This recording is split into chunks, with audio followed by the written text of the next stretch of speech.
Abra sua Bíblia, por gentileza, no livro de Filipenses, capítulo 1, versículo 1, capítulo 1, versículo 27. Filipenses, uma carta do apóstolo São Paulo. E ele disse assim, estamos todos, na minha Bíblia está na página 235. Paulo disse assim: vivei acima de tudo de modo digno do Evangelho de Cristo. Então, isso significa que viver o Evangelho é de uma dignidade, é de uma pureza, é de uma santidade que Paulo diz: viva isto de modo digno. Não viva de qualquer jeito o Evangelho. Não é vir um domingo e depois não vir 3, um dia dizimar e depois 3 meses não dizimar. Não, é um modo que tem dignidade. Viva de modo digno do Evangelho, para que, ou indo ver-vos, ou estando ausente, ouça, no tocante a vós outros, primeiro, que estáis firmes, firmes num só Espírito. Quem está firme no Senhor, diga amém. Firmes num só Espírito, como uma só alma. Viu que eu há pouco disse que é tão lindo quando nós estamos juntos? Nós somos um Espírito e uma alma. Não importa se você é branco, negro, rico, pobre, alto, baixo, gordo, magro, não importa. Somos um Espírito, somos uma alma. Agora, disse Paulo, lutando juntos pela fé evangélica. Quer dizer que viver a fé é uma luta. Paulo chegou a dizer que é um combate, um bom combate. Vamos ouvir o Espírito falar. Oremos. Pai amado e bendito, mais uma vez eu expresso a minha gratidão, a minha alegria, a minha felicidade de estar neste púlpito, neste altar, 40 anos, Senhor, depois da minha consagração. Estamos aqui, Senhor, no Rio de Janeiro, mas através das mídias sociais, do satélite, da internet. Nós estamos em Portugal, nós estamos em Angola, nós estamos em Moçambique, na Guiné, na Europa, na Ásia, no continente americano, na Oceania, porque estamos criando este elo apostólico, este manto apostólico e profético que caminha em direção a tribos, povos, línguas e nações. Eis-me aqui, Senhor, e usa-me neste dia. Usa-me com graça e misericórdia, como é o teu modus operandi, em nome de Jesus. E a igreja do Senhor diga amém, amém. Obrigado, meu bispo amado. Meus amados irmãos, minha família, santos preciosos, povo eleito escolhido, filhos, filhinhos no Senhor. A essência, o coração e a essência de um capelão é tão importante, é tão essencial, sem redundância. O capelão é essencial na obra de Deus, porque ele tem que reproduzir a glória do Senhor. Ser um capelão é parte do sacerdócio real, é parte de uma grande comissão. Jesus disse: ide e pregai o Evangelho. Quer dizer que tanto eu quanto os irmãos, todos nós, temos um chamado para ir e pregar. Este é o exercício da capelania. Aquela pessoa que sabe lutar pela fé evangélica e que tem consciência que este é um chamado do seu sacerdócio e é o cumprimento da grande comissão. Não é do apóstolo, é de toda a igreja. Toda a igreja de Jesus tem que estar preparada e equipada para o exercício da grande comissão. Ide e pregai. Mas, pastor, ide, eu sei ir, mas vou fazer o quê? O que eu vou dizer? É isso que nós estamos preparando, para você pregar. A cada momento, você vai se deparar com situações que você tem que pregar. Não é pregar um grande sermão teológico, é pregar com o seu testemunho. Eu ontem estava na revisão do meu automóvel e uma senhora veio ter comigo. Primeiro passou um senhor e me cumprimentou muito carinhosamente, apóstolo e tal. Eu não sabia quem era. Depois veio uma senhora ter comigo e disse: eu sou de uma igreja, Assembleia de Deus, mas eu assisto o senhor, e começou a chorar, tem um problema com o filho e tal, o senhor pode orar depois em casa pelo meu filho? Eu disse: não, vamos orar aqui. O que se passa com o seu filho? Passou-se este assunto assim, assim, assim. Olha, eu lhe oriento a fazer isto. Isto é o exercício da capelania. Porque essa conversa fiada das pessoas dizer: me dá o nome, bota no bolso, depois joga fora, não é exercício de nada. É verdade. Eu tenho que saber pregar, eu tenho que saber dar testemunho, eu tenho que saber, eu tenho que ter um mínimo de orientação. Então, estas aulas que estamos dando vão certificar, vão diplomar, vão preparar e vão equipar. Este não é um trabalho do apóstolo e dos bispos, é um trabalho de toda a igreja de Jesus. Então, você está recebendo já há alguns meses ensinamentos, recursos, assuntos que às vezes não são confortáveis de ser tratados, mas que você tem que conhecer, porque nós vivemos numa sociedade que ainda não está arrumada economicamente, socialmente, todos os níveis de governo, tudo é uma casa desarrumada, e cá embaixo, no resto chão desta casa, há uma sociedade extremamente difícil, violenta, belicosa, angustiada. E você viu agora o que foi esse carnaval, do que é do mais reprovável, e a sociedade está aí. Como não tem opções, o diabo as carreia para o que é de pior que nós vimos aí nos meios de comunicação. Por quê? Falta Deus nesta sociedade. A sociedade está desarrumada. Existem setores da sociedade que não querem que o governo governe. Então, faz-lhes bem esta vida utópica que nós vivemos há tantos anos, altos e baixos, a sociedade, 12 milhões de pessoas desempregadas, não há perspectiva de vida, ainda não se sabe o que vai acontecer. E isto é tudo uma armação de um mover extraordinário do diabo ainda sobre a nossa sociedade. Então Deus levantou no nosso ministério homens e mulheres que estão atendendo à voz de Deus, que estão dizendo: Senhor, eis-me aqui. Eu sei que é mais um sábado, é mais um dia, é mais cansaço, é mais ônibus, é mais táxi, é mais carro, é mais gasolina. Mas você está aqui dizendo: Senhor, eu quero ser um instrumento seu no meio deste mundo perverso, maligno e de trevas. Usa-me, Senhor. Então, o que nós esperamos com este treinamento? Que o capelão seja um servo, um conselheiro, um cooperador na área espiritual, emocional, espiritual e emocional. Seja pronto para realizar um casamento, um funeral, uma visitação hospitalar, uma visitação prisional, escolar, universitária. O capelão deve ser um bom ouvinte, deve ser paciente, deve ser um conciliador, deve estar pronto para ministrar a palavra e fazer a oração da fé.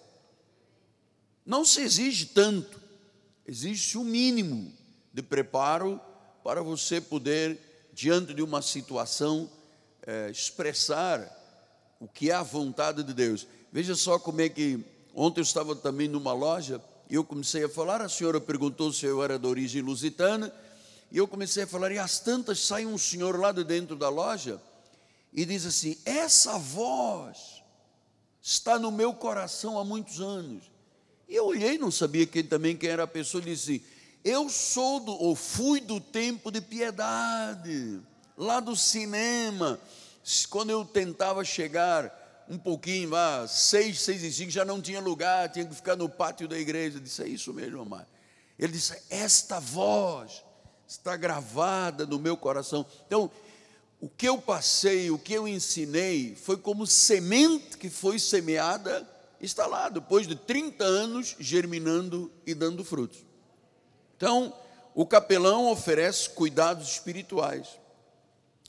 Quando há um paciente, quando há um necessitado, um amigo, um familiar, o grande mérito do capelão é ser um consolador, é ser um conselheiro. Esta é a função. 1 de Tessalonicenses 4,18 diz: consolai-vos, pois, uns aos outros com estas palavras. Quer dizer que uma palavra dita a tempo vai consolar uma pessoa. Eu ouvi ontem um senhor dizendo, estava num telefone celular falando muito alto, ele dizia: olha, fui ao médico, fiz uma biópsia, está detectado um câncer e eu tenho que correr para operar terça ou quarta-feira, porque o médico disse: isto pode dar metástase. E o homem estava desesperado, porque a única alternativa era da palavra médica, ele não tinha nada para se agarrar. Viu? Como é importante numa hora destas haver uma palavra equilibrada, de consenso e de verdade, testemunho de verdade. Então o capelão é um líder, o capelão é uma pessoa de fé, é ousada. Veja o que diz Filipenses 1, 15 a 18. Alguns efetivamente proclamam a Cristo por inveja e porfia, outros o fazem de boa vontade. De boa vontade. Então eu saio no grupo de evangelização, de evangelismo ao sábado, de boa vontade. Eu dou uma palavra de boa vontade. Eu dou uma orientação, faço uma oração de boa vontade. Há pessoas que fazem por inveja, outros fazem por porfia, mas nós fazemos de boa vontade. Versículo 16: estes por amor, sabendo que eu estou incumbido da defesa do Evangelho. Paulo disse: lutar pelo Evangelho, defesa do Evangelho. Amados, tem que haver gente para defender o Evangelho. Irmãos, é realmente assustador o que se está vivendo na nossa sociedade. As pessoas dizem assim: nós respeitamos muito a igreja e o Evangelho. Não respeitam nada. Puseram nas escolas de samba o diabo matando Jesus, gente nua, gente despida, as coisas mais horríveis que a sociedade poderia contemplar, viu este ano. Depois dizia: nós respeitamos a igreja, queremos que a igreja nos respeite, nós respeitamos a fé. Ninguém respeita ninguém. Nosso país está desarrumado, é uma casa desarrumada, é uma cozinha que tem panela lá já com um bolor de 30 anos. Então nós temos que ter a paz e a paciência de defender o Evangelho. Amados, o Evangelho tem que ser defendido, tem que ser o contraponto a esta sociedade. Tens que defender o Evangelho do nosso Senhor e Salvador Jesus Cristo.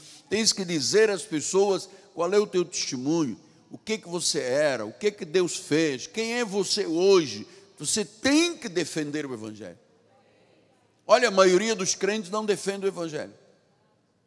Vai para a praia no dia de domingo, não estuda a Bíblia, não ora. 40% abandonaram as igrejas. Você veja, a maioria das igrejas aqui na Zona Oeste e Zona Norte não tem mais culto à noite.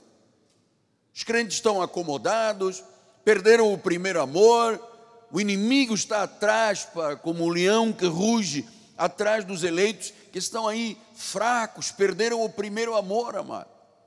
Eu fiz 40 anos de ministério, 44 anos de pastor. Você que me conhece há muitos anos, qual foi o dia que você me viu arrefecido? Nunca. Eu sou incansável, eu nunca me acomodei, meu amado. Nunca me acomodei na obra de Deus, porque a minha atitude é uma defesa do Evangelho. Eu quero que as pessoas olhem para mim e digam: este homem é de Deus, há um homem de Deus nesta cidade. Eu quero que as pessoas olhem para você e digam: você é um homem de Deus, você é uma mulher de Deus. Numa hora de aflição, não tem que ir ao Pai de Santo e a cartomante. Venha a você, porque você tem a resposta de Deus. Você defende o Evangelho. Diga glórias a Deus por isso. Vai, igreja, diga glórias a Deus por isso. Depois ele diz no versículo 17: aqueles contudo pregam a Cristo por discórdia, insinceramente, julgando suscitar tribulações às minhas cadeias. Todavia que me importa, uma vez que Cristo de qualquer modo está sendo pregado, quer por pretexto, quer por verdade, também com isto me regozijo, e sim, sempre me regozijarei. Versículo 27, vivei acima de tudo o modo digno do Evangelho. E depois ele disse no fim, uma só alma, lutando juntos pela fé evangélica. Veja, ainda tem gente que prega por porfia, por contenda. Existem lugares que você pensa que é uma igreja, não é uma igreja.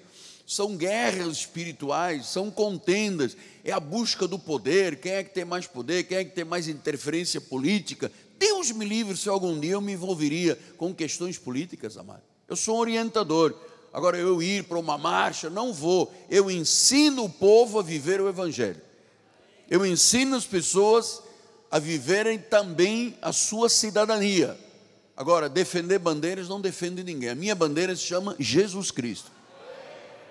Esse é o único que não mente, que promove sua promessa e cumpre sua promessa. Então, haverá um momento em que você vai ter uma oportunidade junto a um paciente, um enfermo, um preso, um necessitado. Às vezes é um familiar. E o mundo está aí muito necessitado, doente. A nossa sociedade está doente. Nossa sociedade vive hoje de ideologias. Você vê, se você experimentar cantar o hino nacional, amado, cai a paulada em cima de você, porque o hino nacional não pode. Mas pode todo tipo de música e todo o apelo de música, inclusive com erotismo. Ah, não. As ideologias dizem, não, menina não é menina até decidir ser menina. Isso não existe. Aí vem uma ministra e diz assim, não, menino veste azul, menina veste cor-de-rosa. Paulada em cima, não pode. Cantar o hino nacional, não pode. Mas se for da Anitta, pode. Então, alguma coisa tem que ser arrumada na nossa sociedade.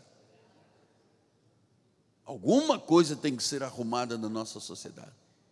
Você se lembra quando, os mais antigos, nós tínhamos uma vez por mês que cantávamos o hino nacional aqui na igreja. A bandeira do Brasil está lá, hasteada. Né? Somos a única igreja que tem a bandeira do Brasil hasteada com os países que nós temos ligação. Olha, mas um monte de famílias foram embora.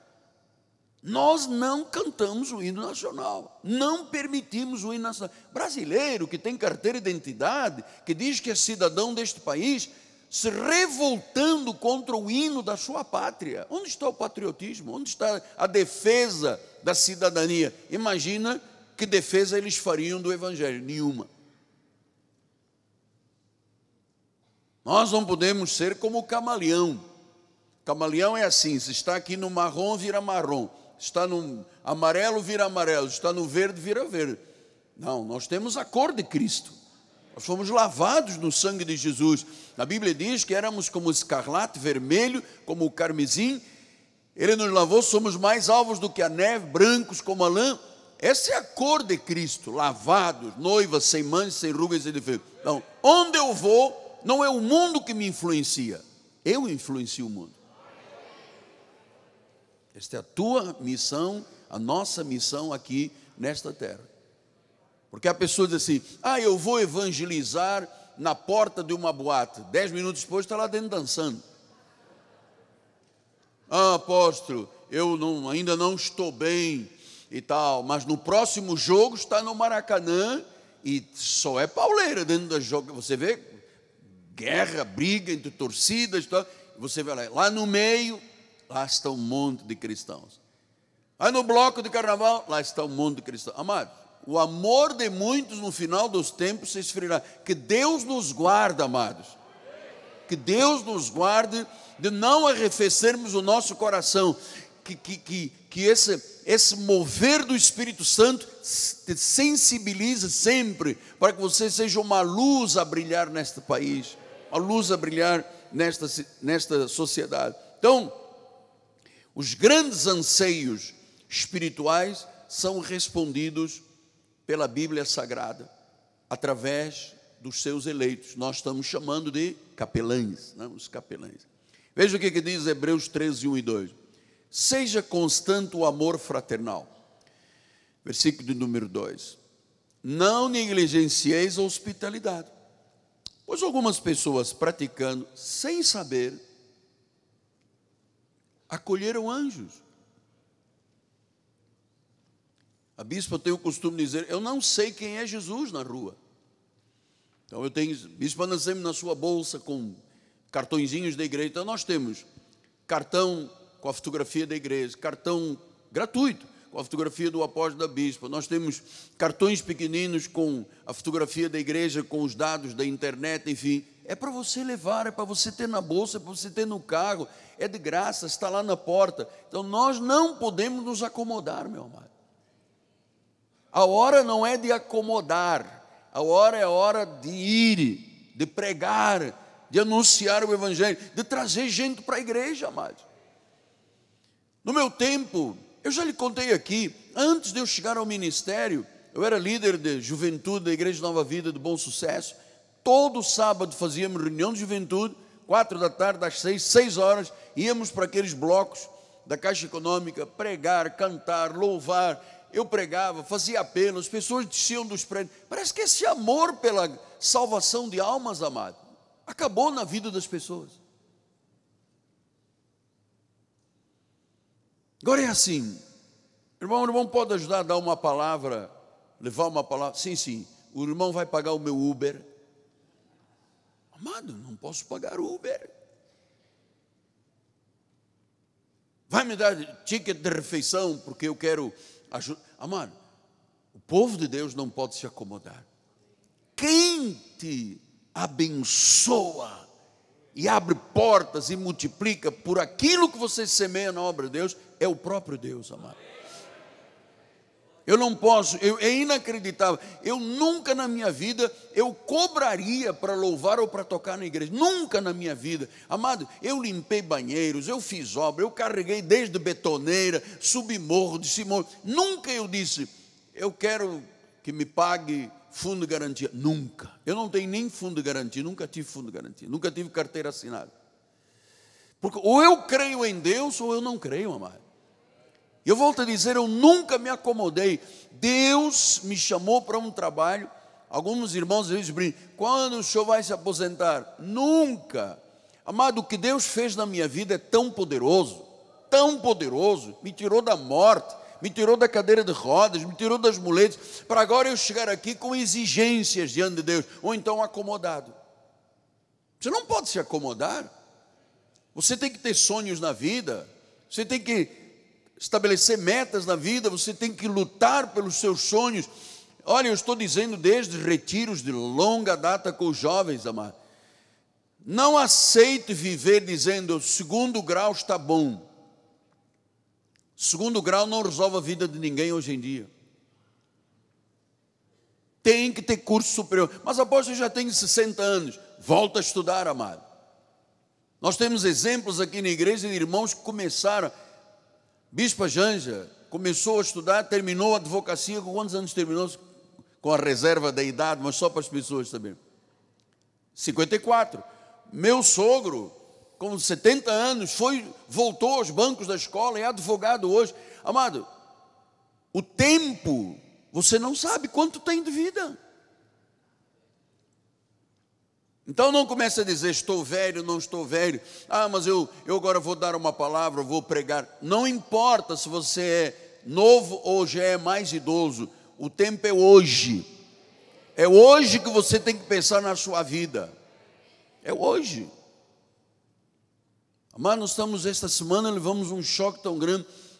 O genro de um dos grandes pastores do Brasil foi para Carnaval com a sua família, para uma das cidades aí de refúgio do Rio de Janeiro, fez o seu churrasquinho e tal, sei que, falou com a esposa, olha, eu vou me deitar que não estou passando bem. A esposa disse, tudo bem, deita. Continuaram no seu churrasquinho, passado umas 2 horas, a esposa disse, vou lá ver como é que está o meu marido. Chegou lá, estava gelado, tinha falecido.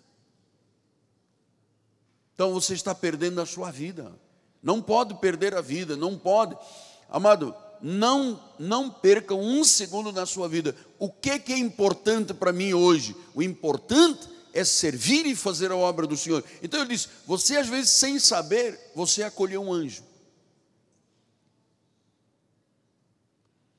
Sem saber, Deus põe um anjo na tua frente. Uma pessoa que precisa de ouvir uma palavra, uma pessoa que precisa de ouvir uma mensagem de Jesus, o teu testemunho. Depois diz no versículo de número 16, não negligencieis a prática do bem e a mútua cooperação, pois com tais sacrifícios Deus se compraz. E disse, prática do bem, mútua cooperação, não negligencie. Leva a vida, amado, ouça, leva a vida espiritual a sério. Leva a vida espiritual. Culto, 9 horas, chego meia hora antes. 6 horas, meia hora antes. Não fico vendo o que está dizendo aqui nas mídias. O culto é culto.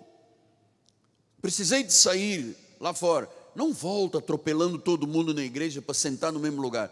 Sou discreto, ético, sento lá atrás, aguardo um pouquinho. Sabe, essa coisa de viver a obra de Deus com intensidade, com amor. Eu quando saio do meu carro, se tiver papel no chão, amado, não importa quem lançou, eu pego. Porque eu sou homem que pratica o bem, da mútua cooperação.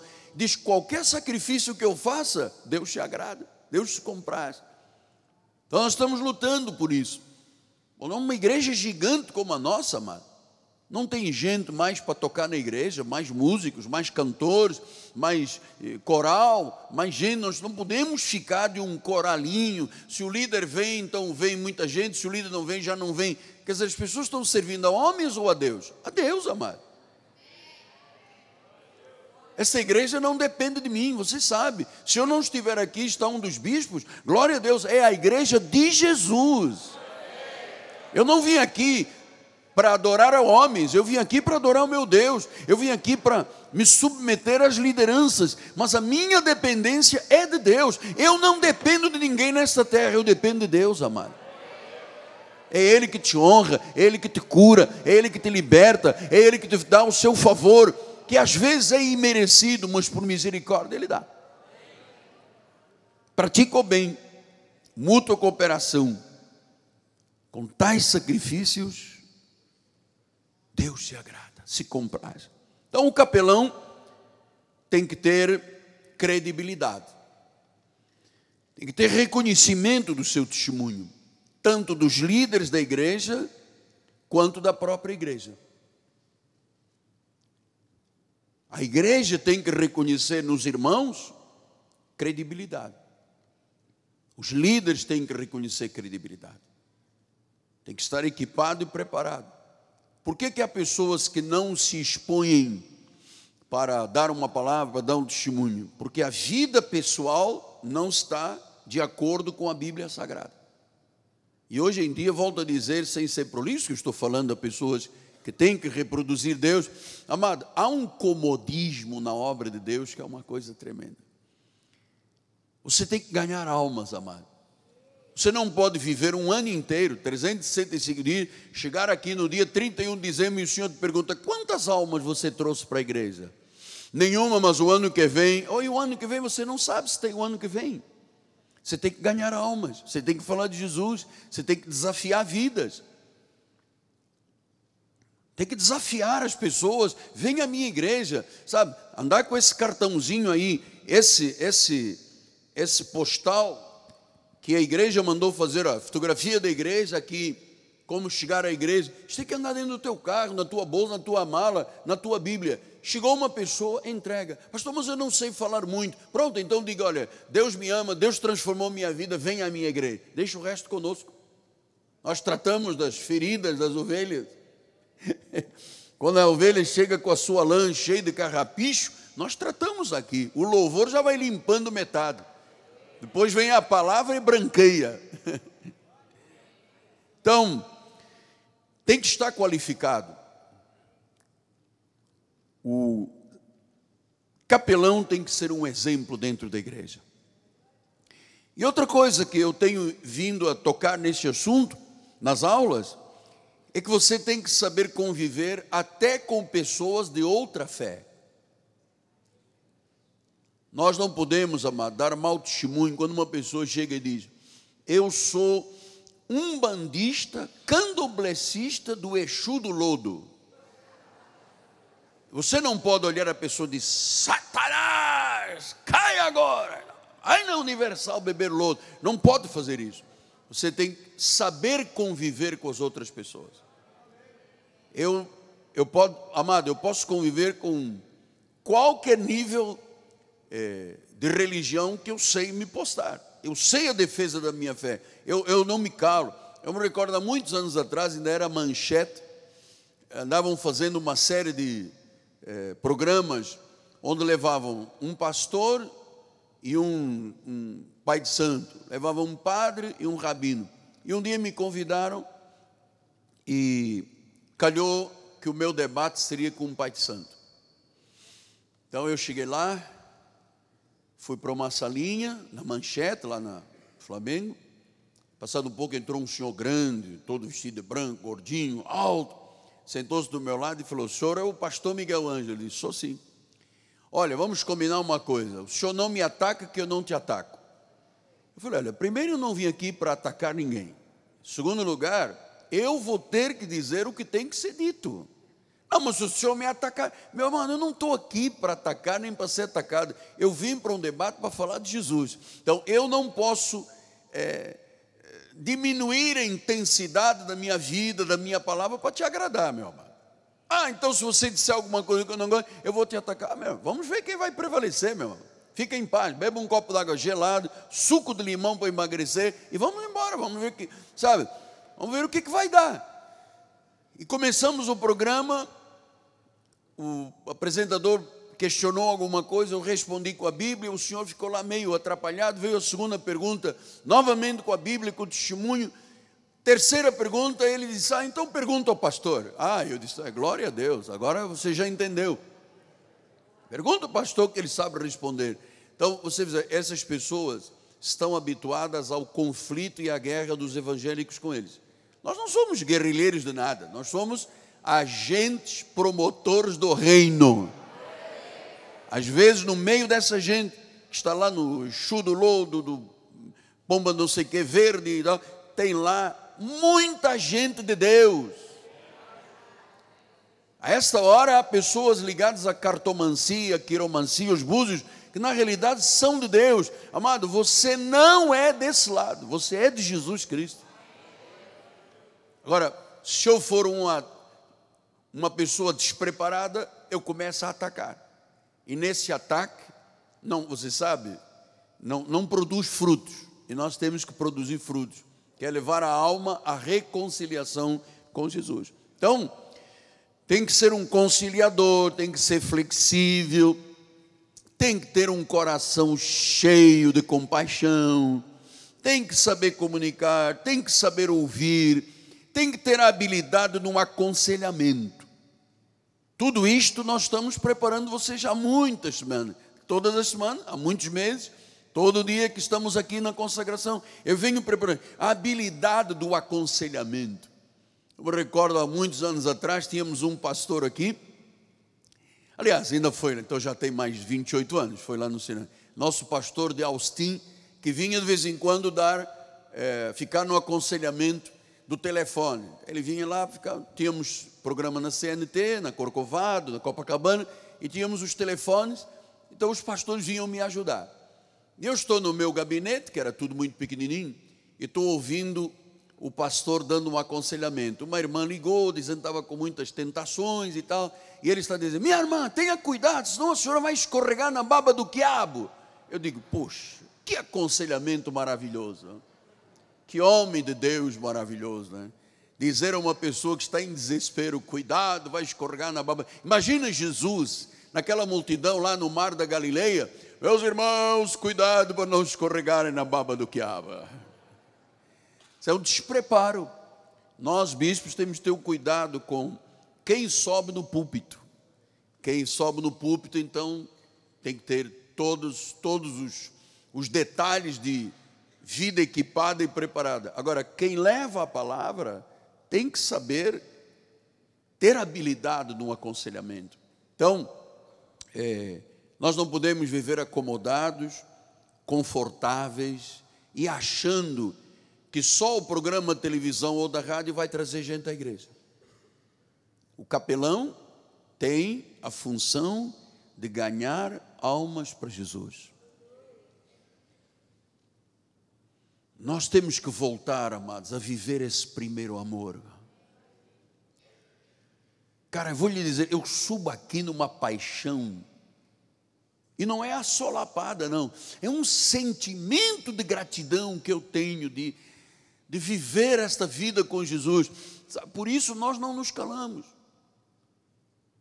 Eu e minha esposa, onde vamos, amado? Bispo, já saca do seu cartão, nós falamos, se tiver que orar é na hora. É uma paixão que nós temos pela obra, pelo Senhor, pelo Salvador, pelo Redentor. Então eu não posso ser acomodado, amado. Isto também tem a ver com as pessoas que trabalham conosco na igreja. Eu venho reclamando aí com o administrador da igreja. Às vezes eu chego aqui, procuro, cadê os trabalhadores? Está todo mundo bebendo café, todo mundo na cozinha lá em cima, todo mundo acomodado. E no final do mês eu não me acomodo em pagar os salários. Eu não fico acomodado, fingindo que não estou aí, dando de morto. Eu pago. Então nós não podemos viver acomodados, sempre deixando para amanhã, sempre postergando, sempre procrastinando. Não, amado. A hora exige, a hora é hoje, uma dedicação e um empenho. Então, é um trabalho voluntário, é um chamado, é um sacerdócio. Provérbios 21:13 disse: o que tapa o ouvido ao clamor do pobre, também clamará e não será ouvido. E pobre aqui não está só, do original, não só com a questão financeira. É que é uma pobreza quem não tem Jesus Cristo. É um escravo. A Bíblia diz escravo do pecado. É escravo, é cauda. Você vê esses termos bíblicos? Cauda, não é cabeça, é cauda. Está por baixo, nunca está por cima. Então, nós não podemos tapar o clamor do pobre. Pobre não é só falta de dinheiro, é pobreza espiritual. Veja, o investimento da igreja com as questões de televisão, gastamos uma fortuna. Televisão nacional, televisão estadual, televisão internacional, rádio, mídias sociais, mas nós investimos muito, porque há um clamor na nossa sociedade. Há um clamor. Existe no Brasil, em 208 milhões, existem 208 milhões de habitantes. Nós hoje, dizem as estatísticas, somos 30 milhões de evangélicos. 15 milhões desviados. Não fui eu que os desviei. Foi a lei que os desviou, foi o mundo que os desviou. Mas existem muitos milhões que ainda não ouviram falar de Jesus do modo certo. Ouviram falar de Jesus com mercantilismo, com negócios da fé.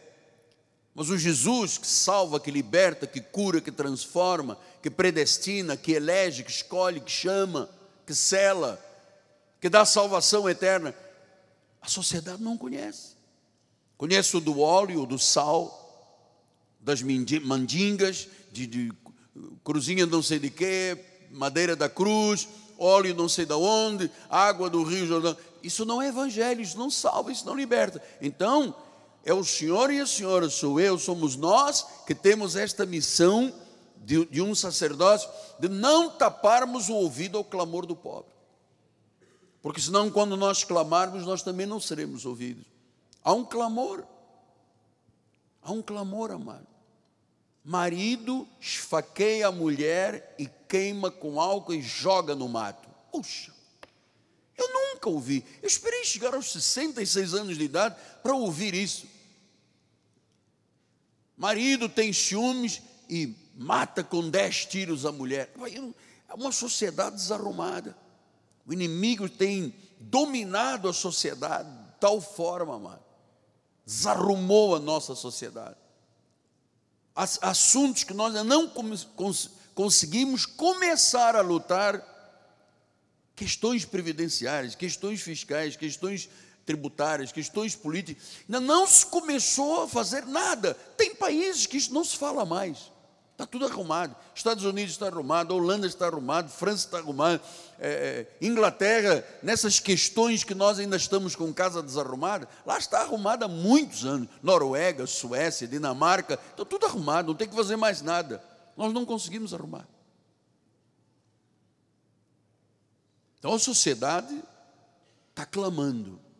Quem é que nos pode ajudar? Aí vem uma pessoa, olha, tem um óleo aqui, que se você passar esse óleo, seu marido amado vai ficar de joelhos. Lá vai a senhora com o óleozinho para cá. No outro, olha, tem aqui um cajadinho, pois é uma chavezinha. E aí na nossa sociedade, estamos com quase 170 anos de evangelho no Brasil, não há resultados frutíferos. Não há transformações de vida. As transformações que eu vejo aqui dentro desta igreja, mano, a sociedade aí fora tem que conhecer as transformações.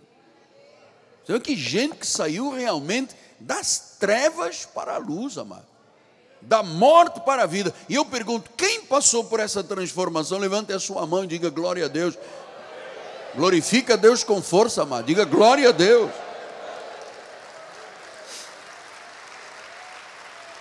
Então nós temos aí gente com o nosso sangue brasileiro, morador de rua. Milhares e milhares de pessoas com AIDS. Na última década, 10 anos, AIDS e sífilis aumentaram 700%. 700%. Tanta gente incapaz, tanta gente sem cultura, tanta gente em estado terminal. Olha quantas áreas você tem para trabalhar como um capelão. Ofereça-se a Deus. Diga lá dentro no seu coração, Senhor, eis-me aqui, usa-me, capacita-me. Eu quero ser um instrumento neste clamor que as pessoas estão tendo aí fora. Então, o capelão aceita desafios por amor a Jesus. Eu não sei como é que você vê este assunto, este senhor. Como é que o teu coração treme ou não treme? Como é que a tua mente absorve isso aqui? Mas, amado, isto aqui não é uma utopia. Isto aqui não é um mito. Não é um aion, não é um ídolo. É um Senhor, é um Deus único. É Kyrios, da palavra grega. É Senhor absoluto da nossa vida. Não se acomoda, amado. Eu quero ver almas trazidas por você. Eu quero ver vidas transformadas através da tua vida. Eu quero ver testemunho de você chegar aqui e dizer, apóstolo, eu preguei, eu dei meu testemunho para o meu chefe, para o meu diretor, para os meus empregados. Onde eu chego, a glória de Deus está presente. Isto é maravilhoso, amado. Então, reproduzir a imagem do Senhor. Romanos 3, 23... Olha o que diz a Bíblia, todos pecaram e carecem. Todos pecaram e carecem. Carecem de quê? Da glória de Deus, todos pecaram. Então nós temos aí um mundo, nós temos 208 milhões de pessoas, tire aí 38 milhões, nós temos aí cento e lá vai, de pessoas que precisam de nós, amado. E aí ficam os crentes lutando, tirando membros de uma igreja para outra, né? Um senhor corretor da Barra da Tijuca, meu amigo, me chamou e disse, apóstolo, eu sou corretor de várias igrejas aqui, deu o nome de uma igreja e disse assim, aquele pastor me disse, eu estou crescendo 30% por ano na minha igreja, vou ter que mudar daqui. Sabe por quê? Sabe qual é o meu alvo? Disse esse pastor para o meu corretor, são os crentes das igrejas. Paulo disse, eu não prego onde Cristo foi pregado. Então eles têm um alvo, roubar membros das igrejas. Não é ganhar gente do espiritismo, da macumba, do catolicismo, das religiões falsas, não. O meu alvo são os crentes. Então tem gente da igreja que vai na casa do crente, já salvo, de outra igreja, e arrebanha para levar para a igreja e dizer, nossa igreja cresce 30% ao ano, com pessoas das igrejas. Isso é uma vergonha. Nós temos um amigo que está nos assistindo certamente, que me contou que uma igreja aqui de Minas Gerais foi para Orlando, para a Flórida, com o negócio do louvor, do laguinho, e arrebatou todo mundo das igrejas. Igrejas batistas fecharam, presbiterianas, metodistas, igrejas de longa data, por causa do louvorzinho, por causa do leãozinho. Amado, isso não se faz, isso é uma vergonha, isso não são pastores. Isso não são pastores que fazem campanha para tirar gente das igrejas. Amado, sabe quanto custa fazer um prosélito, amado? Quanto custa tirar uma pessoa do mundo para trazê-la para dentro da igreja? Custa milhões. Aí nós vamos cantar corinho com o leão, então vamos arrebanhar as pessoas das igrejas. Então, a minha igreja cresce 30% ao ano, com membros das outras igrejas, inclusive tirando gente daqui. que foi morar para lá, para Baga, tirando gente daqui e dizendo a estas pessoas: vão lá no campinho e convidem para vir aqui. Você vê que vergonha. E depois essa pessoa diz que é pastora. Qual é o temor de Deus que está no coração? Tem 200 milhões de pessoas para ganhar, vão em cima das igrejas. Amado, isso tinha que ser o caso julgado por Deus imediatamente, amado. Então o capelão é para trazer pessoas para a igreja, não é para tirar pessoas da igreja. É para trazer pessoas para a igreja. É para aconselhar, é para motivar. Romanos 6,23 disse: o salário do pecado é a morte. Então, quem está lá fora está morto. O dom gratuito de Deus é a vida eterna. Então, quem está lá fora está morto. Precisa de vir para a igreja. Quem está morto em pecados e delitos. Eu não quero que você traga pessoas de outras denominações para o nosso ministério, amado. Quem está na nossa igreja, que é de outra denominação, ou era, veio por revelação de Deus. Eu nunca peguei o telefone para chamar um irmão de outra igreja para a nossa igreja. Nunca. E olha que eu tenho pessoas que, se eu ligasse, viriam correndo, mas eu não ligo. Eu sou ético, eu sou temente. Sei lá se eu vou tirar uma ovelha de um pastor, que essa ovelha é quem é a força e o equilíbrio dessa igreja. Jamais eu faria isso. Agora, quando eu me deparo com um católico, com um espiritista, com uma pessoa de religiões orientalistas, com uma pessoa que diz: eu não tenho... isso, meu amado, eu vou firme. Especialmente os católicos. E eu vou dizer, amado, a igreja protestante não pode ter os mesmos hábitos da igreja católica. Nós fomos libertos de lá. A reforma protestante foi a libertação da igreja católica. Então nós não podemos continuar com as atitudes católicas. Eu vou servir a Deus, está aqui uma moedinha. Isso é atitude católica. Domingo eu não venho à igreja porque depois, na outra semana eu vou. Isso é uma atitude católica. Eu não tenho compromisso com a igreja. Isso é uma atitude católica. Nós rompemos com as atitudes católicas. Nós somos evangélicos, nós somos cristãos, nós somos protestantes. Protestar é a favor do testemunho. Nós não temos hábitos católicos na nossa igreja. Não temos nenhum hábito católico. Então nós precisamos de entender o que disse Apocalipse 21:8. Quando, porém, aos covardes, aqui não tem covarde, pois não? Não. Aos incrédulos, aqui não tem incrédulo. Aos abomináveis, aos assassinos, aos impuros, feiticeiros, idólatras, mentirosos, a parte que lhes cabe será no lago que arde com fogo e enxofre, a saber, a segunda morte. Então a Bíblia diz que covarde não... Amado, nós não podemos ser covardes. Você não pode ser covarde na tua posição evangélica. Você não pode ser covarde na educação dos teus filhos. Não pode. Você não pode ser covarde com a questão de dar o seu testemunho.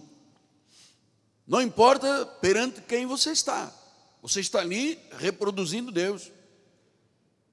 Eu me recordo há muitos anos atrás, 2006, quando era o outro presidente do Brasil, chamou os pastores principais do Brasil, temos um grupo grande, e eu estava lá no palácio, e o presidente sempre se queixando de um braço, e o povo estava lá para perguntar: tem verba?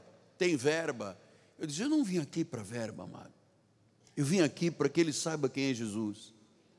Tem verba, tem uma ambulância, tem uma...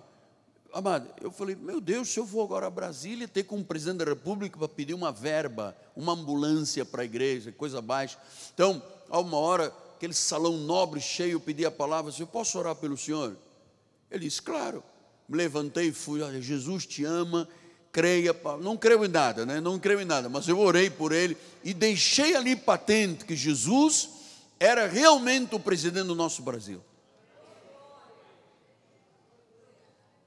Quando começou a haver essa onda daquele chá de quê? Daime, Santo Daime. Amado, nós fomos a Brasília, eu, Bispo Mussalã, Bispo Zé Carlos, fomos entrevistar o ministro Paulo Bolsar, que era o nome dele, né? ministro da Justiça, sentamos na frente dele com máquina. Eu entreguei-lhe uma Bíblia de presente, falei: senhor ministro, estamos aqui para defender um ideal, o senhor tem que proibir esse negócio de chá santo daime, isso faz o mal, isso é uma corrupção e tal. Ah, mas o vinho é alimento. Não, mas eu não estou tratando de vinho, estou tratando de santo, sabe? Deixamos lá marcado quem era Jesus Cristo, mano. Fomos o que nessa empreitada? Capelães, pessoas que reproduzem, pessoas que têm seriedade, comprometimento. Amado, eu quero que cada um dos capelães desta igreja tenha comprometimento, tenha seriedade, sabe? Esteja lutando pela fé evangélica, esteja ligado ao apostolado, seja parte desse trabalho que precisa de ser feito, de ganhar almas para Jesus. Não se acomoda, amado. Não deixe que o teu corpo te domine. Não deixe. A tua carne te domina. Ah, não, hoje eu estou cansado, amanhã estarei cansado, quinta-feira que vem vou estar doente, sexta-feira estou pior. Já está profetizando o mal do outro lado, amado. Não, eu estou bem, eu estou firme, eu estou forte, Senhor, usa-me. Amado, aqueles 12 primeiros apóstolos fossem acomodados como hoje a sociedade é, o evangelho não teria chegado aqui. Paulo diz: olha, eu fui fustigado, 40 chicotadas menos uma, eu naufraguei, eu fui traído, eu fui apedrejado, eu tive nudez, fome, eu fiz jejum, eu passei por tudo. Mas aqui cabe a responsabilidade sobre todas as igrejas.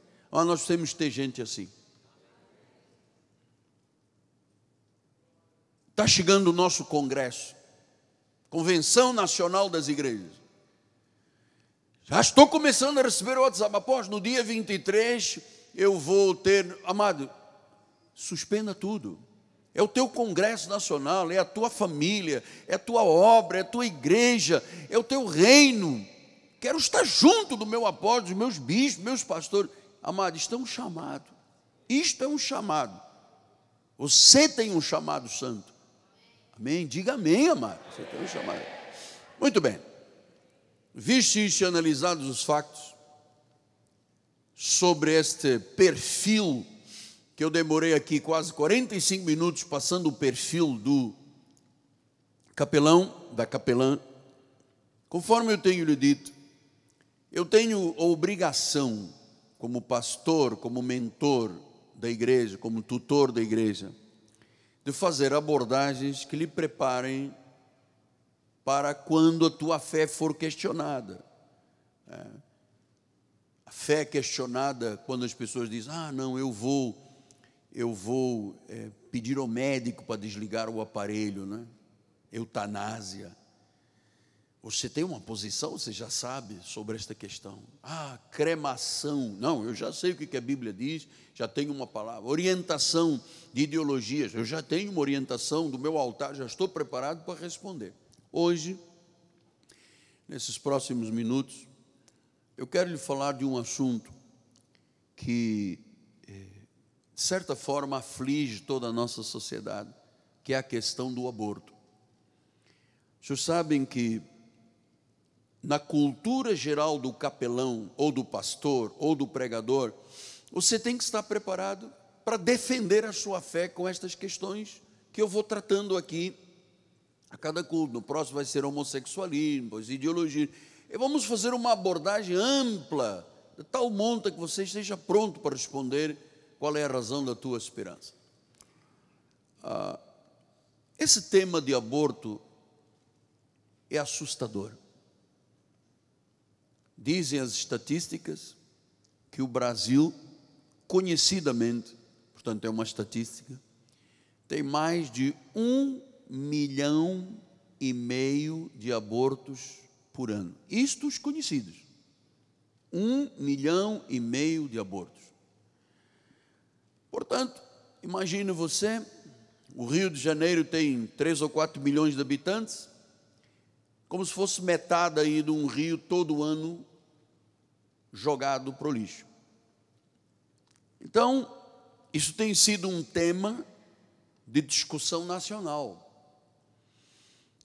O Supremo Tribunal Federal, no dia 3 de agosto de 2018, começou uma série de audiências para mudar o Código Penal, visando a liberação do aborto até a 12ª semana de gravidez. Quem apresentou esse projeto para liberar geral essa situação foi um partido político brasileiro chamado PSOL. Começaram a questionar os artigos 124 e 126 do Código Penal. A TV, as televisões, especialmente aquela que você sabe, começou a apresentar isto como uma coisa científica, dizendo, quantas mulheres sofrem porque realizam aborto em clínicas clandestinas.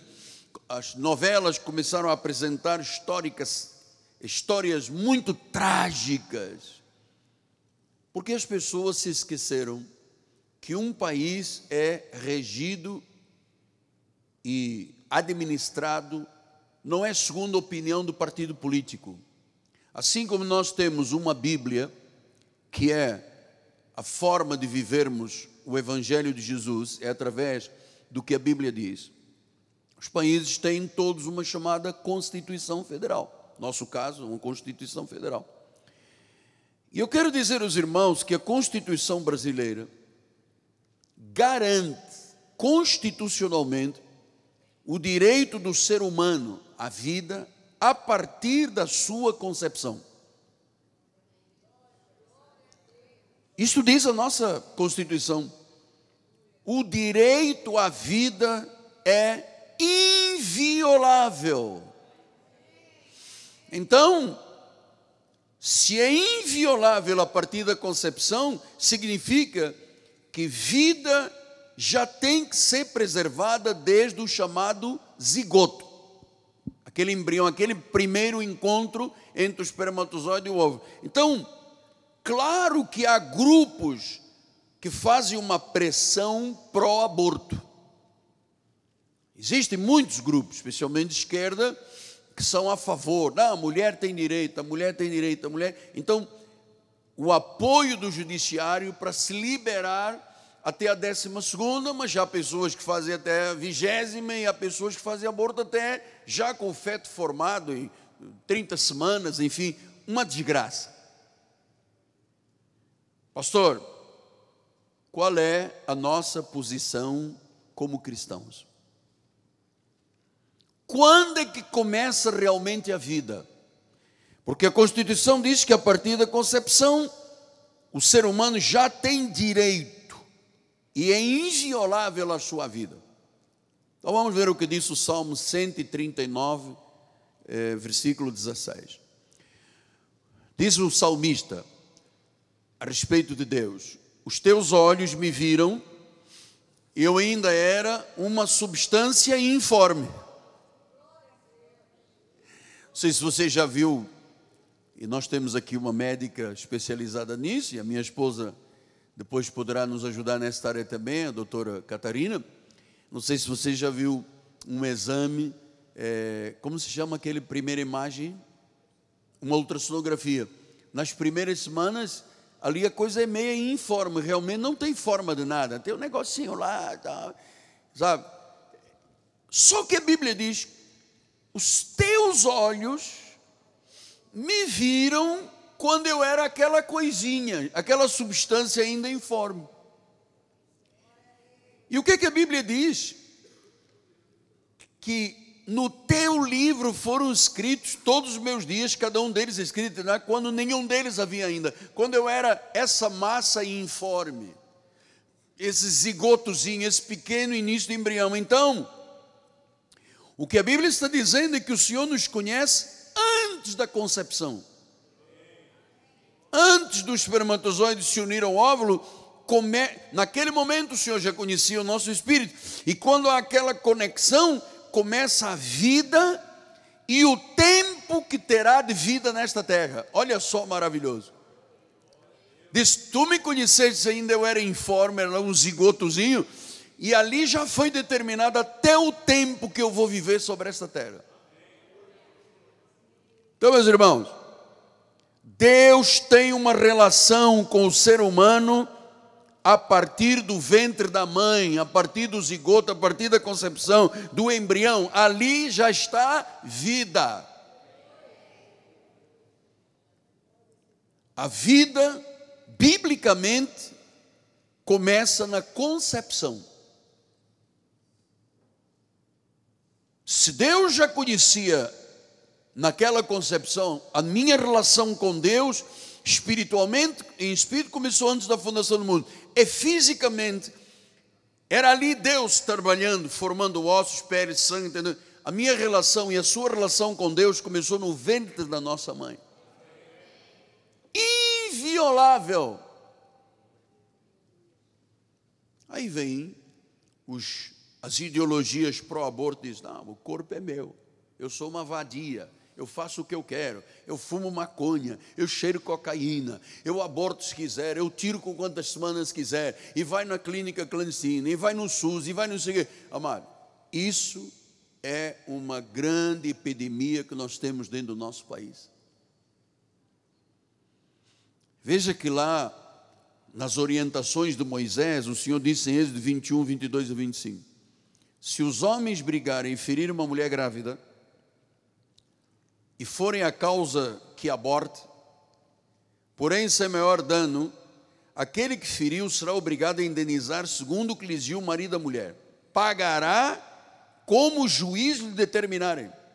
Então os juízes daquela época eram contra o aborto. Depois diz o versículo 23, mas se houver um dano grave, agora veja só como é que Deus dizia no passado, darás vida por vida. 24, olho por olho, dente por dente, mão por mão, pé por pé. 25, queimadura por queimadura, ferimento por ferimento, golpe por golpe. Então o que Deus está dizendo? Se uma mulher fosse ferida e tivesse um filho prematuro, o marido exigiria um pagamento. Mas se aquela criança fosse morta, na lei, quem provocasse aquela morte seria morto. Imagina aí os aborteiros que nós temos aqui no Brasil. É que as pessoas não conhecem a Bíblia. Se a criança morria, se a mãe abortava por uma questão de briga, alguma coisa, quem causasse aquela morte teria que morrer. E nós não levamos isto a sério. Então, segundo a Bíblia Sagrada, a concepção, a vida começa na concepção. E nós, nesta igreja, somos pró-vida e nunca pró-aborto. A questão é muito mais profunda, é uma questão espiritual, é uma questão ética, porque o embrião já tem direito à vida.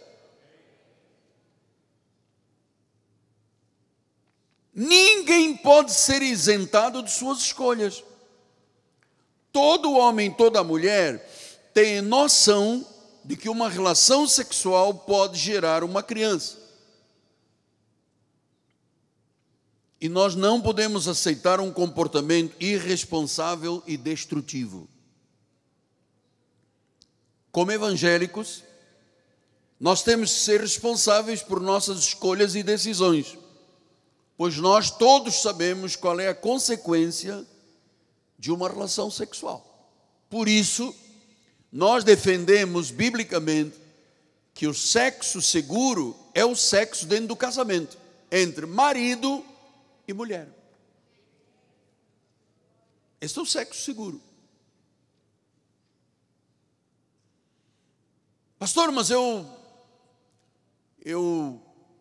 não sei onde é que eu estava com a cabeça e eu tive uma relação e engravidei. Não sabe onde estava com a cabeça? Sabe. Sabe. Todo mundo sabe, não há quem não saiba. Pastor, mas eu não desejei esta criança, amado. É inviolável. Já é Deus tratando com a criança desde o zigoto. É inviolável.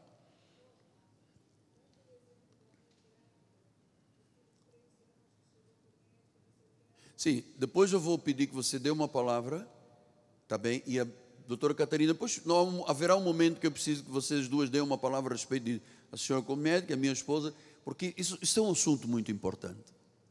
Um assunto muito importante. Então, eu sempre digo, quando uma pessoa vem e diz assim, puxa, a minha filha está grave, mas nós, como é que vamos ficar perante a igreja? Ou estamos com vergonha. Amado, é melhor assumir do que tirar. Porque às vezes um filho indesejado torna-se a alegria dos pais. E é esse que vai lutar pela mãe quando ela for velha, amado. Você sabia disso? Então nós não aconselhamos, nunca na vida nós aceitaríamos que alguém evangélico e cristão abortasse. Veja o que Gálatas 6, 7 e 8 diz. Não vos enganeis, de Deus não se zomba. O que o homem semear, isso ceifará. O homem que semeia, porque o que semeia para a sua própria carne, da carne colherá corrupção. O que semeia para o Espírito, do Espírito colherá vida eterna. Então, se semearmos Espírito, colhemos Espírito. Se semeamos carne, colhemos corrupção. O mundo quer ter o direito às suas escolhas. O mundo diz que quer ter liberdade. O mundo quer determinar o seu rumo. E ao mesmo tempo o mundo rejeita a questão da responsabilidade da sua escolha. Nós temos que ter uma posição. Você é membro da igreja evangélica Cristo Vive. O senhor não está aqui por um acaso, você está aqui por Deus. Mais nenhum ministério te poderia servir. Esse é o ministério que Deus escolheu para a tua vida. Nossa posição, amado, ouça. Nossa posição é de defesa à vida. Desde a defesa do feto, quanto a defesa da mãe. Este ministério é um ministério que proclama vida desde a concepção. Vida é importante. Não se justifica o aborto a não ser aquilo que o próprio governo diz e as leis dizem.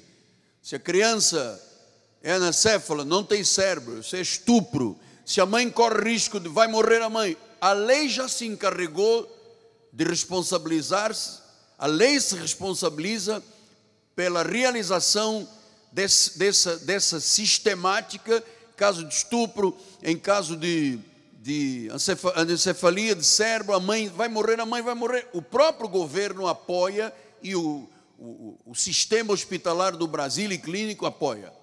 Agora, não existe, amado, nada que justifique um aborto. Isto é uma cultura de violência, isto é uma cultura de morte. Nós, neste ministério, repudiamos qualquer lei contrária, qualquer ideia, qualquer posição, qualquer cultura que defenda o aborto. Nós repudiamos. Não é nós o Miguel, é nós a Bíblia. Só que isto não é dito nos altares. Isto é muito pouco confortável. Porque os pastores querem ser alinhados com as ideologias de esquerda, e nós não somos. Nós somos alinhados com o que a Bíblia diz, amado. Então, todos têm direito à vida. Gênesis 9:6 diz isso. Se alguém derramar o sangue de um homem, pelo homem se derramará o seu sangue, porque Deus faz o homem segundo a sua imagem. Então a Bíblia está dizendo, olha, tem direito à vida, desde Gênesis. Quem derramar sangue por uma pessoa, será derramado o sangue dele. Êxodo 23, o Senhor diz, não matarás. Jeremias 1:5, ele diz, antes que eu te formasse no ventre da tua mãe, eu já te conhecia. E antes que eu te formasse, quer dizer, quem forma o feto, depois o desenvolvimento, é Deus. Como é que eu vou dizer a Deus, Deus, tu estás me formando, mas minha mãe não quer, então pronto, mamãe decida a minha vida. Não pode. Não matarás, eu já te conhecia. Então nós somos a imagem e semelhança do Senhor. Gênesis 1:26 diz, façamos o homem a nossa imagem conforme a nossa semelhança. Deus nos quis por sua vontade. Eu estou aqui, existo por causa da vontade de Deus. Você está aqui, existe por causa da vontade de Deus. Ninguém poderia interromper a tua gestação, amado. Deus tem um plano na tua vida. Vida, ouça, vida é sagrada. Ela tem que ser respeitada e protegida, porque é inalienável. Portanto, a partir desse entendimento, permitir um aborto é um crime. Sim, mas a lei, o Supremo já diz que pode. Amado, a nossa lei está aqui. Nós, como evangélicos, defendemos o que Deus diz, não o que o Supremo diz. Nós respeitamos as autoridades, nós entendemos, mas quando chega a área da questão ética, espiritual, nós ficamos com a Bíblia. Pastor, mas eu tenho uma mocinha que engravidou, tadinha, amado, mas tem vergonha, como é que vai ser? Amado, tinha que ter pensado nisso antes de revirar os olhinhos. Antes, revirou os olhinhos, assume. Mas o que a igreja vai dizer? Não vai dizer nada, a igreja vai dizer, olha, se equivocou, vamos acertar logo esse casamento, acabou. Nossa, amada, ouça, esta igreja não é um tribunal. Esta igreja não é um tribunal. Nós estamos dizendo, sexo seguro é sexo dentro do casamento. Se teve um problema e tal, e engravidou, nós somos compreensíveis, perdoadores, amamos, porque cada um tem as consequências das suas decisões. Não pense você que a igreja tem que se reunir aqui e eu visto uma toga de juiz arbitral e põe os advogados aqui, irmãzinha, o que a senhora fez? Olha, amado, nós estamos dizendo, sexo é para o casamento, seguro. Engravidou, tem que assumir. Pastor, mas eu não tenho condições financeiras. Nós vamos ajudar. A igreja vai ajudar. Dá o enxoval, dá o bercinho, dá a mamadeira, o apóstolo dá 300 fraldas, a bispa já vai dar o carrinho, mas nós vamos proteger vidas aqui dentro, amado. Deus nos livre que aconteça com alguém, tá bem? Então, toda lei contrária à vida não é uma lei moral. Se eu tenho o direito de matar uma criança que é inviolável e inalienável, eu tenho o direito de matar um velho. Porque o velho, então, sabe, é velho, já não precisa. Amado, isso aqui é do diabo. Ninguém pode autorizar que se dê morte a um ser humano inocente. Eu vou lhe dizer uma coisa, amado, é abominável. Nada justifica um aborto.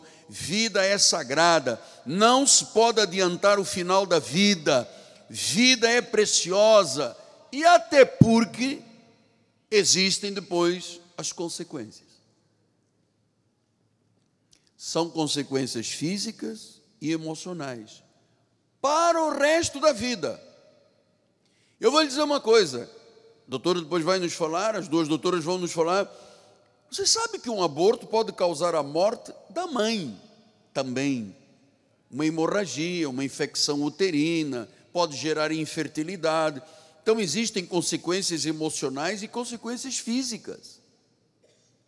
A culpa, os conflitos, o medo, a solidão, a síndrome pós-parto, esterilidade, né? As dificuldades de engravidar, os hormônios do corpo mudam, mexe com emoções, né? Desperta instintos. Quando uma mulher engravida, desperta instintos que ela não sabia que tinha, mas estão lá, o instinto maternal. E eu vou lhe dizer, quando Deus permite uma gravidez, é porque Ele tem um propósito com esse bebê. Tem um propósito. Filho sempre é uma bênção. Pode ser indesejado no início, mas depois, amado, é uma alegria para os pais, é uma alegria para os avós. Depois se esquece tudo, tudo se arruma. Mas a igreja não vai dar nunca uma palavra contrária à Bíblia. Então, as consequências emocionais, consequências físicas, pode ter uma perfuração do útero, uma infecção uterina, pode ter tétano, se usar objetos contaminados, esterilidade, né? Inflamações uterinas, depressão, pesadelos. Pastor, mas então como é que nós vamos dizer a uma pessoa para evitar filhos? Olha, existem métodos anticoncepcionais que garantem que a pessoa, autorizado pela lei e pela medicina, que mantenha uma vida controlada nesse aspecto. Então, eu vou primeiro chamar a minha esposa para nos falar um pouquinho sobre essas consequências. Depois, doutora Catarina Bispa, a senhora pode dar também uma palavra, como médica também, por gentileza. Vamos receber a nossa bispa com uma linda salva de palmas. Bem, você já trabalhou em hospitais e conhece esses dramas todos que eu estou falando aqui. Queria que você desse uma palavra à igreja, porque eu estou falando como pastor, mas eu queria ouvir a área médica, que é fundamental. Bom dia, amada igreja, graça e paz. Quantas mulheres aqui já foram mães, ou são mães? Muitas de nós. É o que você falou, marido. A Bíblia diz, e nós sabemos, as consequências de um aborto, elas são muito mais do que visíveis, né? Nós conhecemos na mídia algumas famosas que fizeram aborto e até hoje não foram mães, não serão, por causa dessas sequelas. E existe uma premissa de que eu não vejo. Mas com uma semana não é vida. Você acabou de ver na Bíblia que juntou o espermatozoide com o óvulo é vida. Então, imagina você que chega uma mulher num consultório com uma criança de 3 anos grávida, de 3 meses. E ela diz para o médico: doutor, eu vim fazer um aborto porque eu só quero um filho. Eu não quero 2 filhos, eu quero um filho. Então, eu quero abortar este que está aqui. E o médico faz uma proposta. Não, vamos fazer o seguinte. Você me dá o seu filho de 3 anos, eu mato esse filho e você fica com o filho que está no ventre. Qual é a diferença? Quer dizer que o filho de 3 anos que você vê não pode ser morto, mas de 3 meses que você não vê pode ser morto. E a mulher, não, mas eu quero esse. Não, eles 2 são filhos. Você consegue entender? Eu não vejo, então eu posso matar? Qual é a diferença de você fazer um aborto e deixar a criança nascer e dar um tiro nessa criança? Qual é a diferença? Não há diferença. É pecado, é homicídio, sim. E a premissa hoje, e o grito das mulheres, né, liberalistas, diz assim: esse corpo é meu, eu faço com esse corpo o que eu quiser. Sim, esse corpo é meu, mas o corpo que está dentro dela é de Deus. Então, ela não tem o direito de suprimir essa vida, de tirar esta vida. Então, uma coisa, eu sou mãe, eu tive 3 gravidezes, 3 filhos, mas já ouvimos e já passou por nós. E as sequelas... Existe uma premissa nossa que é assim: o tecido conjuntivo, os tecidos que formam o nosso corpo, eles têm uma memória. E muitas mulheres hoje em dia são infelizes, muito infelizes. Têm uma depressão crônica e uma tristeza que não passa, porque fizeram abortos e elas sabem, as células delas sabem que aquilo está intoxicado dentro dela. E só existe um que pode limpar esse corpo, que é Jesus Cristo. E muitas mulheres que estão nos ouvindo agora, amor, pelas mídias sociais, que estão vivendo esse drama, Deus pode fazer um milagre na sua vida. Porque Ele disse que lançou no mar dos crescimentos os nossos pecados. Então, é um tema sério que alguém tem que falar. Quem tem que falar é a Igreja de Cristo. Deus nos deu condições de falar sobre isso e entender. Acontecem os deslizes? Acontecem. Devem ser evitados. Que eu vou abrir um parêntese para você poder continuar o culto, que está uma bênção. Que é assim, às vezes pega uma gravidez, mas às vezes pega uma AIDS, pega uma sífilis. Na terça-feira próxima passada, nós estivemos com os jovens no retiro e, assustadoramente, em 10 anos, aqui no Brasil, de 2007 a 2017, foi feita uma estatística que os casos de AIDS na população de 14 a 25 anos aumentou em 700%. Jovens, por causa da promiscuidade que o mundo oferece, pode dar para todo mundo, desculpa a expressão, amor para todo mundo, é livre amor. Amor envolve sexo, envolve gravidez, envolve doenças sexualmente transmissíveis. Hoje, 38%, é lamentável e assustador, 38% de mulheres grávidas estão com sífilis, das quais 16% nascem crianças sifilíticas. Brasil 2019. Isso é um absurdo. Porque essas crianças que nascem doentes, elas serão doentes. Não é peso para o Estado, é peso para a emoção das mães e dos pais. Parte-se da premissa que quando você for fazer alguma coisa, você está semeando e você vai ter a obrigação de colher essas sementes. Evite. Sexo é bom. Se não fosse bom, Deus não teria feito. Mas é bom no casamento, à luz da Bíblia. Não é escondido, porque nada fica oculto. Nenhum aborto. Porque às vezes a pessoa, minha bispa, não sabe que a outra fez, mas Deus sabe. Então, é importante que nós conversemos, nós que somos mães de adolescentes ou avós, abre os olhos desse pessoal. Eu conversava com uma senhora que fazia minhas unhas há 10 dias atrás, e ela disse assim, eu tinha um namorado já há 4 anos, que eu vivia com esse namorado, e eu nunca me protegia. Uma senhora já, de 55 anos, assim, um pouco mais velha do que eu, e ela dizia, eu nunca me protegi. Há cerca de 1 mês, ele ligou para mim e falou, você nunca mais vai querer falar comigo. Por quê? Porque eu descobri que eu estou com aquela doença. E essa senhora, pasme, é evangélica. Será que ela não está ouvindo do altar que sexo seguro é no casamento? E eu virei para ela e falei, Deus lhe deu um livramento, aprenda com isso. Igreja não pode ficar calada. Igreja foi colocada para falar. Todos nós aqui temos a obrigação. Quando meu marido diz, gente, a nossa obrigação é com Jesus. Esse Salvador que deu o sangue, que verteu. Alguém chega do teu lado, você está vendo que aquela pessoa está com problemas, está grávida. Olha, seja o que for, mantenha o seu filho vivo, porque ele é uma bênção de Deus. Uma palavra, nós podemos mudar uma história de vida. Então, pensem nisso. Ah, você vai abortar? Então, espera nascer e aborta. Mata. Você vai fazer aquela pessoa pensar. Porque hoje temos tido um embate tão grande, marido. É tudo tão simples nessa sociedade, né? Faz, acontece. Não. Esse corpo será o mesmo até 100 anos. Quem recebe 100 anos? Eu recebo, em nome de Jesus. Eu quero ter 3 dígitos na idade. Né? 100 anos, mais de 100 anos. É o mesmo corpo. É o corpo que abortou na juventude? É o corpo que abortou na meia-idade? Não. É o corpo que foi obediente à palavra, que gerou filhos, filhos saudáveis. Mas, bispo, às vezes vem filhos doentes. Olha, amados, Deus não dá nenhum fardo a nós que a gente não tenha forças para levar. Nenhum, diz a palavra. E Ele dá escape. Então, obrigada, marido, por essas manhãs, porque você é corajoso. Você se mantém corajoso em pregar essa palavra, não se desviando nem para a direita nem para a esquerda. Aborto é pecado.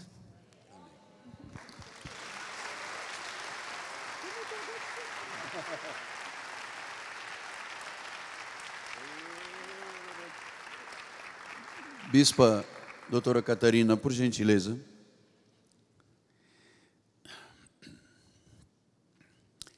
Você sabe, você como capelão, como capelã, está sendo preparado para estas atitudes da vida.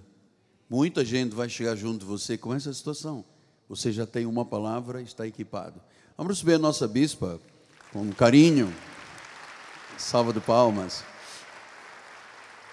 Bispa, minha esposa já falou da questão emocional também, mas eu queria que a senhora, como médica, cientista, obstetra, cirurgiã, que a irmã nos falasse um pouquinho mais sobre essa questão das consequências, o que se passa, senhor, quantas pessoas o senhor recebe no seu consultório que estão vivendo esses dramas. Bem-vinda, muito obrigado pela honra.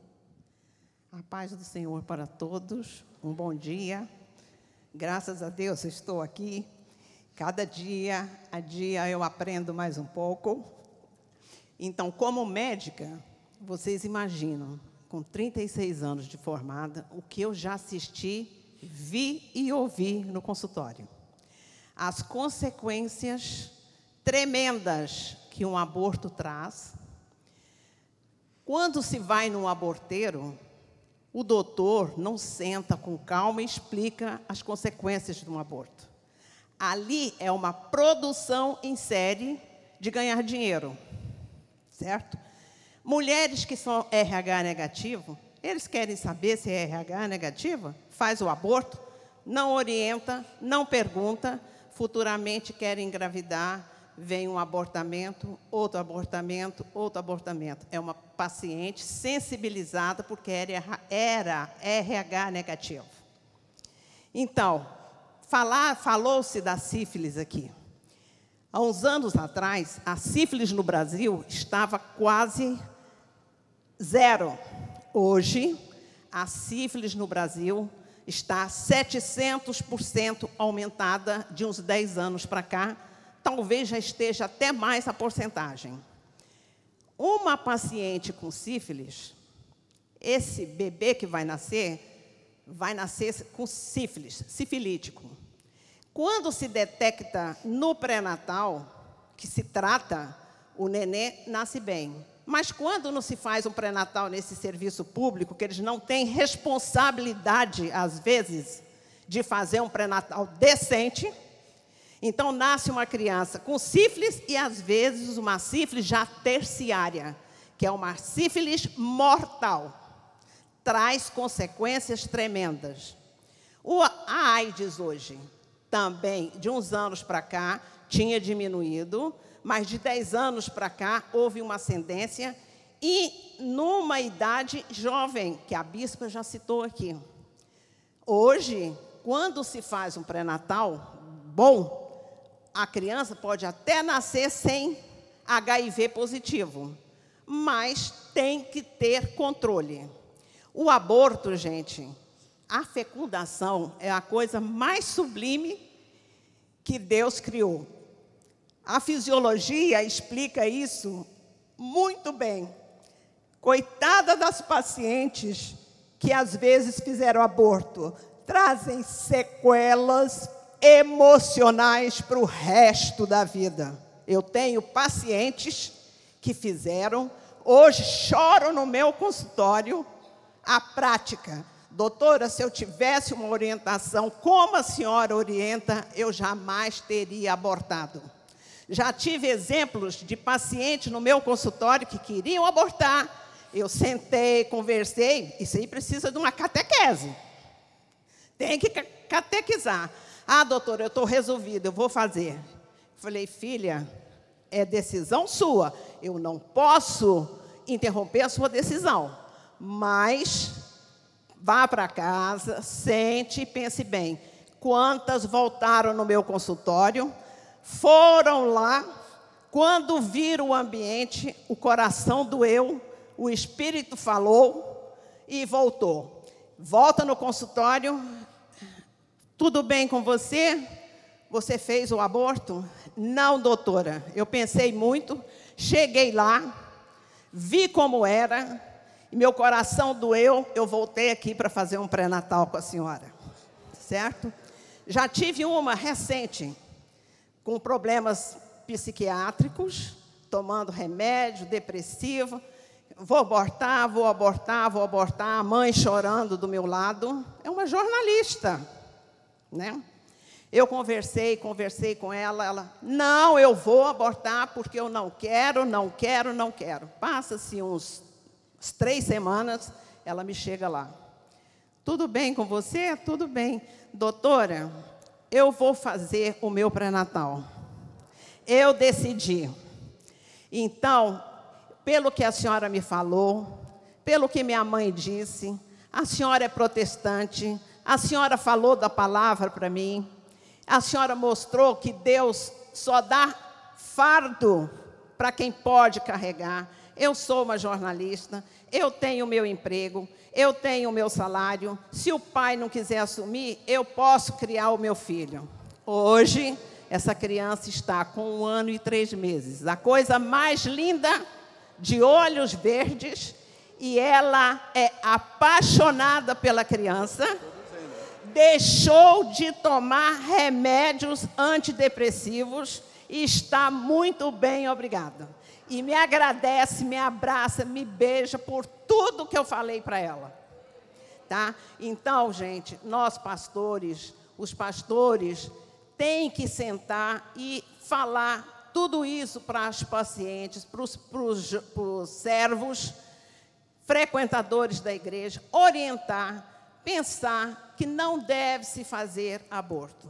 Quanto à esterilidade, quantas mulheres estéreis hoje, não são inférteis, não, estéreis, esterilidade pós-aborto.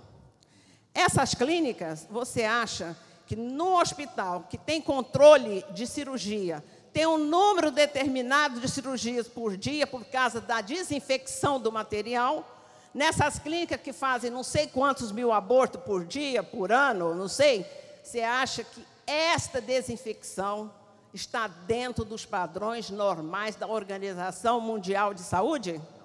Não. Objetos contaminados. Objetos contaminados. Quantas mulheres, depois de um aborto, faz uma endometrite? O que é endometrite? Infecção grave do endométrio. E essa endometrite, às vezes, leva à esterilidade. Quantas mulheres fizeram endometrite e quase morreram por septicemia? O que é a septicemia? É a contaminação do material que foi feito o procedimento. Traz obstrução tubária. Então, quantas mulheres hoje estão estéreis pela obstrução tubária? Por quê? Várias infecções de transmissão sexual, pelo número de parceiros que tiveram. Muitos não têm responsabilidade de fazer uma prevenção anual para saber se tem alguma doença ou tratar direito. Não vão ao médico, vão na farmácia. O vendedor de remédio vende um antibiótico lá qualquer, não trata direito e são portadores sãos. Às vezes acha que está sadio, mas não está sadio, não. Tem uma doencinha lá circulando no sangue, certo? Gente, está doente, fez o que não devia, vai ao médico. Graças a Deus, hoje já proibiram a venda de antibiótico sem receita especial. Mas, aqui no Brasil, tudo pode. Continua-se farmácias, fale comigo, diz que para não sei o quê, que eu consigo um antibiótico para você. É sério isso, gente. Doença infecto-contagiosa não é brincadeira. Quando não traz um retorno rápido, futuramente esse retorno vem. Bispa, e a questão de gerar morte? A mãe pode morrer? Outra coisa, quando você tem essas infecções bravas em pós-aborto, muitas pacientes morrem. Quantas pacientes, na época que eu trabalhava nesses hospitais públicos, trabalhava não, estagiava, que eu nunca trabalhei em hospital público, porque eu sou contra muita coisa de lá. Então, chegavam mulheres lá quase morrendo, se esvaindo em sangue. Às vezes, nós médicos não somos Deus, podemos controlar a situação, mas às vezes a situação já era tão incontrolável que gerava óbito. E quantas esterectomias pós-aborto durante a minha vida eu fiz? Esterectomia, retirada do útero. Uma jovem, 26 anos, fez um aborto, fez uma infecção, gerou uma septicemia no útero, ou tirava o útero ou ela morria. Qual é a opção do médico? Entre a vida e a morte. Tirar o útero e deixar a mãe viva. Ela não vai gerar mais um filho, mas pode adotar futuramente e ter uma vida saudável. Tá? Já inúmeros. Eu tenho estatística de quantos nasceram comigo, mas não tenho estatística de quantas complicações de aborto eu já vi na minha vida. Doutora, minhas doutoras da igreja, eu falei da parte espiritual, as doutoras falaram da parte médica. Nós agora temos uma voz. Quando alguém chegar junto de você e disser, eu estou pensando fazer um aborto, você já tem capacidade de mostrar que o aborto é contra Deus, é pecado, o feto já tem direito à vida. Vamos agradecer a Deus. Sim.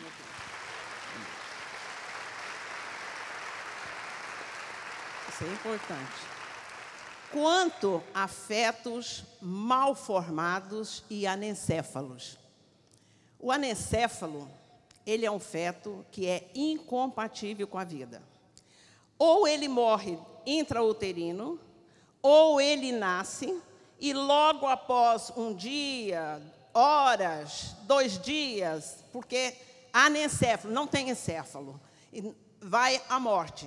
Tanto é que nós, médicos, no berçário, quando nasce, os médicos não fazem nada. Deixa ele lá, põe um sorinho e deixa que Deus resolva quantos dias ou quantas horas. O nosso Supremo Tribunal Federal já deu ordem para nós médicos fazermos o aborto se quisermos. Mas tem mães que preferem cursar a gravidez toda e deixar vir nascer. Outra coisa é que nós também, médicos, orientamos o paciente, é o seguinte, até o 3º mês existe um exame que se faz que chama translucência nucal. Às vezes a translucência nucal dá alterada, mas porque exame nenhum laboratorial é 100% fidedigno, certo? Quantas mães a translucência nucal, inclusive o exame genético de punção amniótica, deu errado e o feto nasceu normal.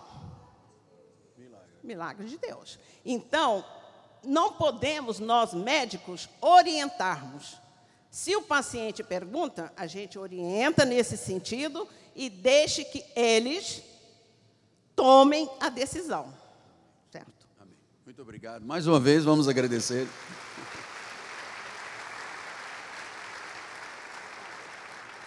Muito obrigado, bispa. Nós cremos que há uma vida melhor e há uma atitude melhor.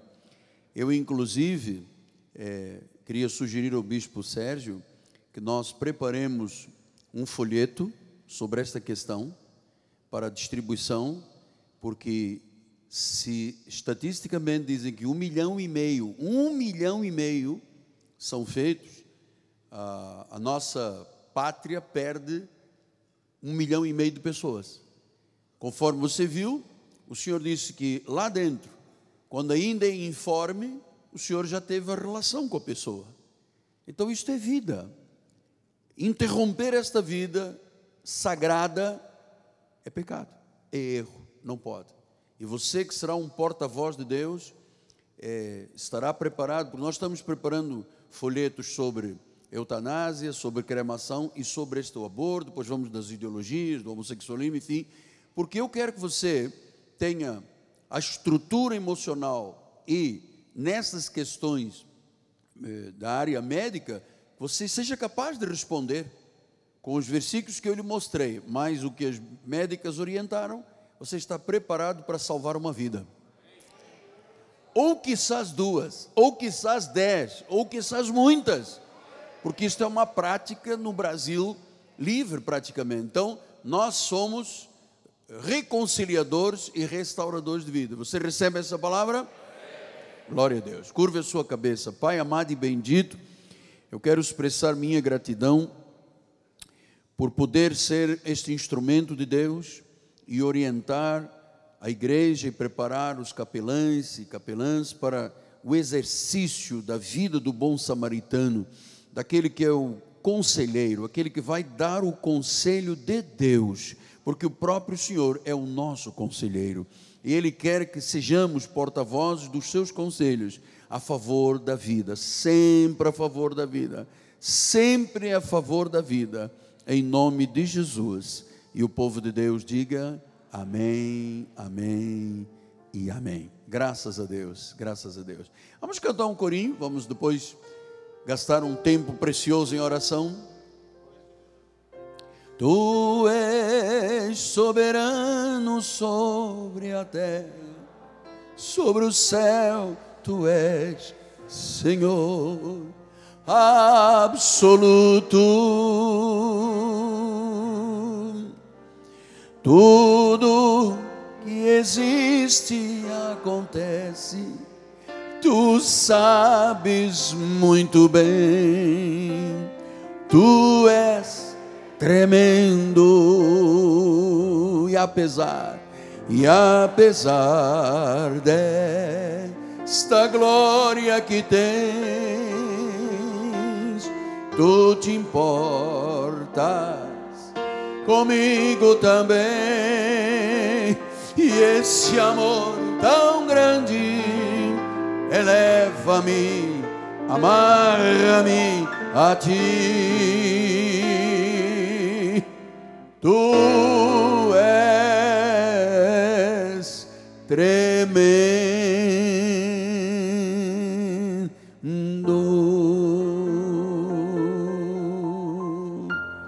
Ele disse: eu vim para que tenham vida e tenham em abundância. Tenham abundância, vida e vida em abundância, em nome de Jesus, amém? Vamos agora passar um tempo aos pés do Senhor, em intimidade com Deus, em nome do Senhor Jesus Cristo. E não se esqueça, como parte desse ministério, você é a favor da vida, em qualquer circunstância, você é a favor da vida.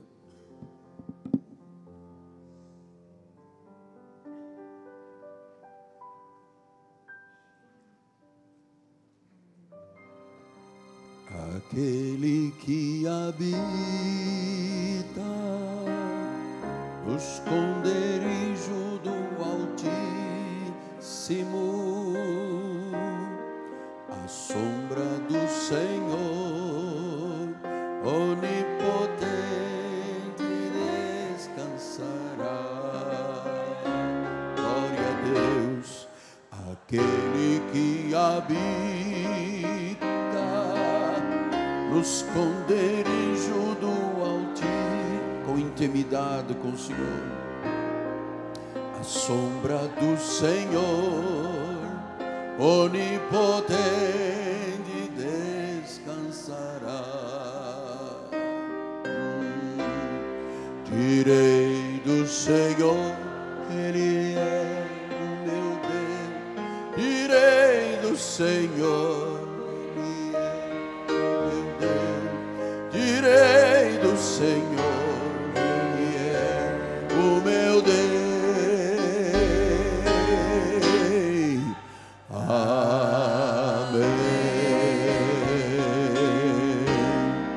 Direi do Senhor, Ele é o meu Rei. Direi do Senhor, Ele é o meu Rei. Direi do Senhor, Ele é o meu Rei. Amém.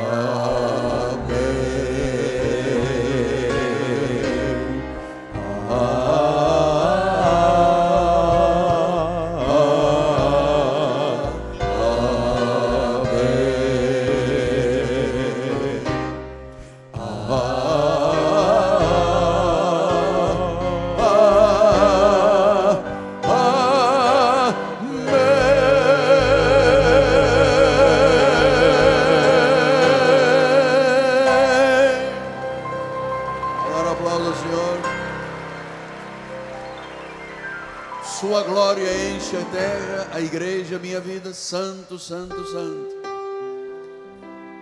Sua glória enche a minha vida. Cante, igreja. Vamos com fé, irmãos. Sua glória enche a minha vida. Sua glória enche a minha vida. Santo é o Senhor. Diga agora: Santo, Santo é o Senhor. dos exércitos, Rei. Vamos dizer, igreja, cante a Jesus. Santo, Santo é o Senhor Dos exércitos. dos exércitos. Sua glória enche a igreja. Sua glória enche a igreja. Eu quero ouvir a sua voz. Sua glória enche A igreja. Sua glória enche a igreja. Santo é o Senhor.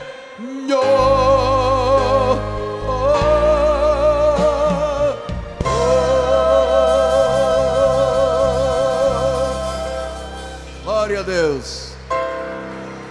Glória a Jesus. Vamos todos ficar de pé. Estenda as suas mãos para o altar.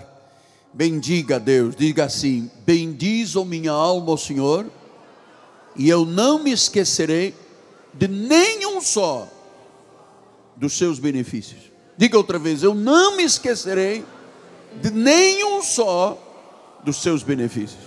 Assim, Senhor, o teu povo vai voltar agora às suas casas. Os teus anjos protegerão, vigiarão, guardarão os seus caminhos.